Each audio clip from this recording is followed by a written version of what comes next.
And to get a more in-depth understanding of that subject, I'm now joined by somebody who's one of the most authoritative voices on this, Alistair Newton. He's a director at the Allevand Business Advisory. Thank you so very much, Mr. Newton, for taking your time out and to join us here on The Big Picture.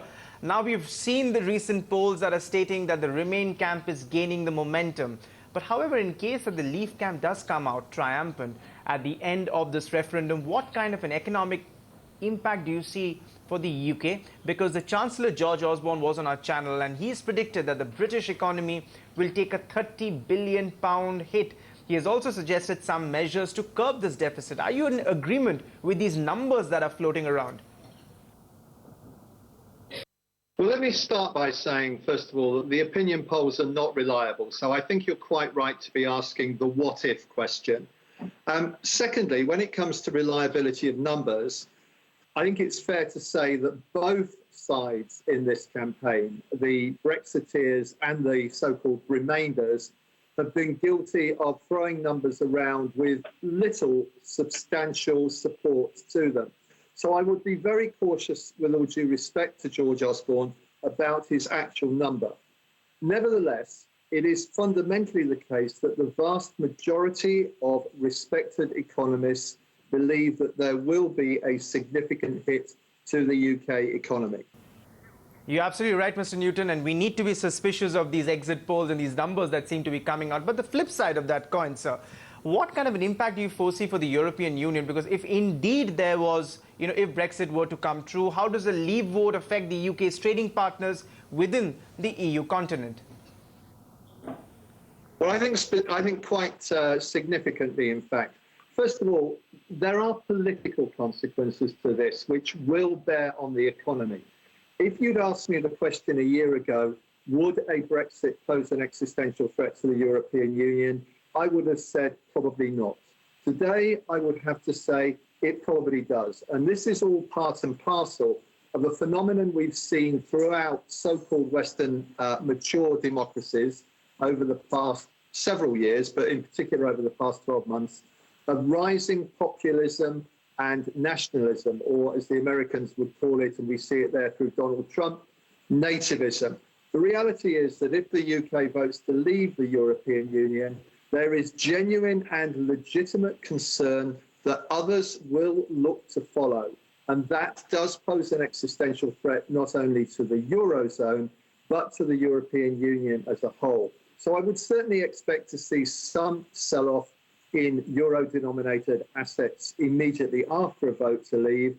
And I would certainly expect to see a great deal of uncertainty in markets and in foreign direct investors' minds over the future of Europe as a whole. In fact, sir, you preempted my next question, actually, because I wanted to ask you about the state of the affairs, the way the current political scenario is shaping up. I mean, it's not just in the UK, but look at some of the other countries as well. Is this a new wave of, of nationalism that we are seeing? Would you consider Donald Trump in the US, as big a risk factor, or at least at par with the Brexit fears, perhaps from a longer-term risk factor to global politics and economics?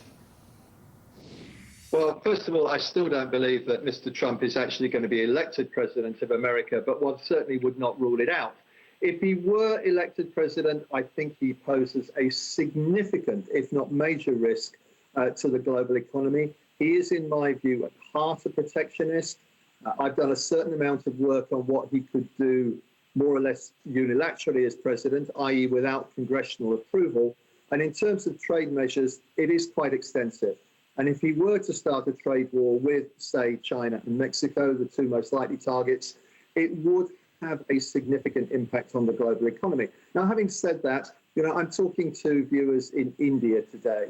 And I would say that I think that India is probably more immune to any impact which goes on either in America or in Europe in terms of this sort of politics than many other major economies. So I'm not as concerned as I am about other countries when it comes to looking at potential impact on India. But there would still be a negative impact on India. There's no doubt about that. India is part of the globalized economy after all, albeit not a huge trader in manufactured goods. That's a very important point you're making over there, sir. And, you know, when we talk about India and the other emerging markets, last week we saw a shift in the sentiment based on the polls that showed that the lead for the Leave campaign, and as a result of which we saw a certain amount of money being moved to the safe havens like the gold and even the German 10-year bond. We saw, in fact, the German yields at record lows. But purely from a sentiment point of view, do you expect a hit even for countries like India? Whilst India will be affected by anything which happens in either the US or Europe, especially Brexit, much more important about investor sentiment over India is going to be what happens domestically in India. And in particular, I'm thinking of the replacement for Dr. Rajan, which markets are looking at very closely.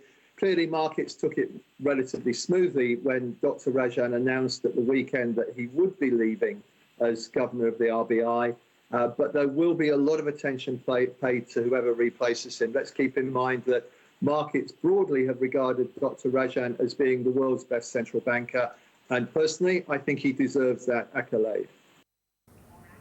You know, I'm curious, Mr. Newton, because we understand that the referendum is not legally binding. So at least technically, the UK Parliament can actually choose to completely disregard whatever the results may be. But is that at all a possibility?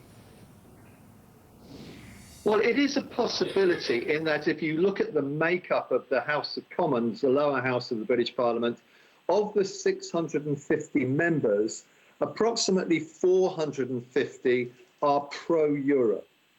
But, you know, in a democracy, it is a very brave parliament indeed, which ignores the will of the majority of the people in a referendum.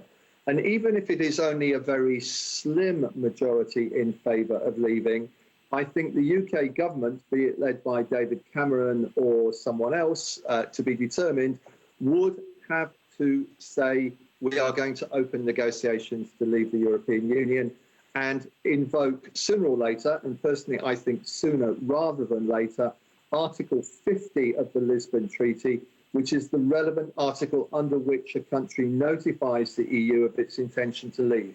Once that article is opened, it can be reversed for sure, but I think it's very unlikely indeed that the other 27 members of the European Union would allow the UK to do a U-turn as things stand today.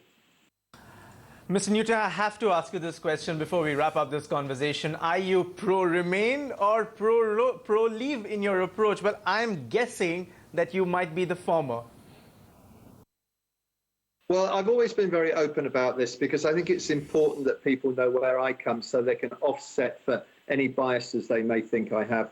I've always been pro-Remain. You know, I'm ex-British Foreign Office. The Foreign Office, of course, was described by Mrs. Thatcher when she was PM as being infamously, in her view, pro-European. I am what I am. I basically am pro-Europe. I think that the UK should stay in. And furthermore, although I may regret saying this on TV today, I still think that as Peter Mandelson put it, the Eurosceptic but ultimately pragmatic British voters will just about vote in favour of Remain. Well, I'm glad you stuck your neck out there, Mr. Newton, and told us what your stance is. Appreciate you joining us here on The Big Picture.